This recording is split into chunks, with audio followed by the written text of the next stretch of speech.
জ্বালানির সংকট বাংলাদেশে প্রায় সপ্তাহখানেকেরও বেশি সময় ধরে হচ্ছে।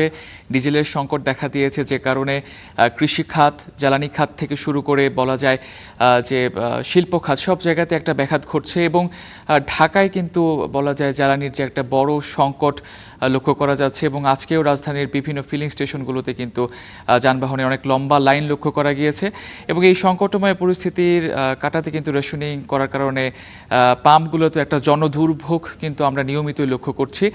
আজকেও ঢাকার পেট্রোল পাম্পগুলোর সবশেষ পরিস্থিতি আমরা জানবো। আমাদের সঙ্গে যুক্ত হচ্ছেন সহকর্মী আতাউর নিয়ন।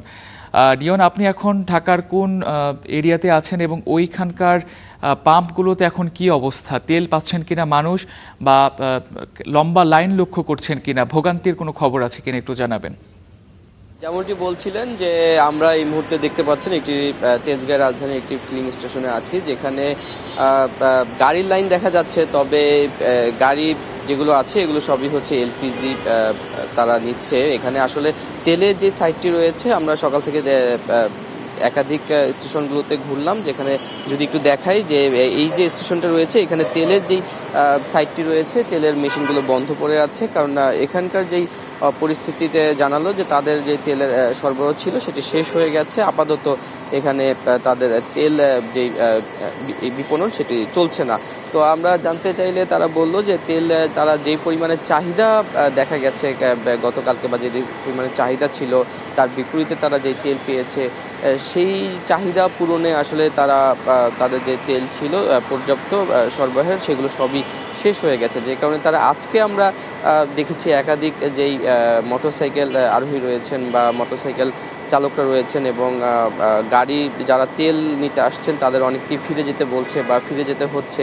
শুধুমাত্র তাদের যেই এলপিজি গ্যাস রয়েছে সেই সাইডে তারা গ্যাস দিচ্ছেন বা তেল সেটি সরবরাহ করছেন। বাকি যেই মোটরসাইকেলগুলো রয়েছে বা মোটরসাইকেল আরোহীরা আসছেন তাদেরকে বলা হচ্ছে যে তেল নেই বা আপাতত তারা দিতে পারছেন না, তাদের কাছে পর্যাপ্ত মানে তেল একেবারেই নেই। সেই কারণে শুধু তেল বলতে ডিজেল, অকটেন কিংবা পেট্রোল কোনোটি তাদের কাছে এই মুহূর্তে নেই। সেগুলো গতকালকেই শেষ হয়ে গেছে। এই জন্য দেখা যাচ্ছে যে একাধিক যেই বাইক চালক রয়েছেন তারা আসছেন। গাড়ি বেশ কিছু আমরা দেখেছি যে এসে তাদেরকে ফিরে যেতে হয়েছে খালি হাতে। তারা হয়তো অন্য কোনো স্টেশনে যাবেন তেলের জন্য। এছাড়া যেটা আমরা দেখেছি যে গত প্রায় বেশ কিছুদিন ধরে মধ্যপ্রাচ্যে যে সংঘাত শুরু হয়েছে, সেই সংঘাতের পর থেকে এখন পর্যন্ত প্রতিদিনই কিন্তু ফিলিং স্টেশনগুলোতে তেল নেওয়ার জন্য একটি ব্যাপক চাপ দেখা যায়। বিশেষ করে সব ধরনের যে যানবাহন রয়েছে, বাইক, মোটরসাইকেল থেকে শুরু করে প্রাইভেট কার, বাস কিংবা যেই ট্রাকগুলো থাকে সেগুলোর একটি দীর্ঘ লাইন বা দীর্ঘ সারি দেখা যায় তেল সংগ্রহের জন্য। এবং সেই ক্ষেত্রে এরকমও দেখা গেছে যে ঢাকা এই শহরের রাজধানীর প্রতিটি ফিলিং স্টেশন রয়েছে সবগুলোতেই আসলে আমরা সিরিয়াল ধরে বা লাইন ধরে তেল সংগ্রহ করতে দেখা যায়। বিশেষ করে বিকেলের পর থেকে সন্ধ্যা বা একদম মাঝরাত পর্যন্ত কিন্তু এই তেলের সংগ্রহের যেই বাড়তি চাপ বা দীর্ঘ লাইন সেটি দেখা যায়।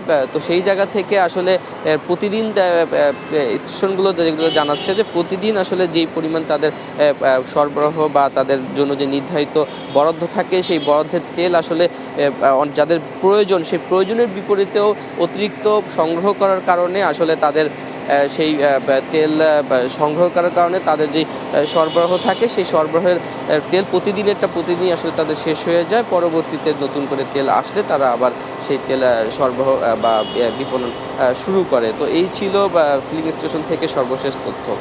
আতাউর, একটা প্রশ্ন আপনাকে করতে চাই।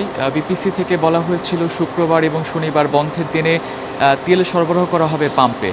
তো পাম্প মালিকরা কি বলছেন? তারা কি তাদের চাহিদা মতো তেল পেয়েছেন কিনা একটু জানাবেন। যেটা বলছিলেন যে সরবরাহকর্তারা তাদের বক্তব্য হচ্ছে তার নির্দেশনা জারি হয়েছে, তবে এখন পর্যন্ত যেই রিফাইনারিগুলো বা তেলের যেই ডিপোগুলো রয়েছে সেখান থেকে আসলে স্টেশন পর্যন্ত তেল এসে পৌঁছায়নি। ডিপো থেকে যদি সরবরাহ শুরু হয় সেখান থেকে তারপর হচ্ছে স্টেশনগুলোতে এসে পৌঁছবে। তো এই জন্য একটু কিছুটা সময় লাগবে, তবে তারা আশা করছেন যে আজকেও তারা তেল পাবেন বলে সেই নির্দেশনা অনুযায়ী সেই আশা করছেন। তবে হয়তো যেহেতু গতকালকেই নির্দেশনা জারি হয়েছে এবং ডিপোগুলো থেকে তেল স্টেশনগুলোতে পৌঁছতে একটি সময় প্রয়োজন হয়, সেই সময় অনুযায়ী তারা আশা করছেন যে আজকে দুপুরের পর কিংবা বিকেল নাগাদ তারা সেই তেল পাবেন বলে তারা সেটা আমাদেরকে জানিয়েছে। ধন্যবাদ আতাউর।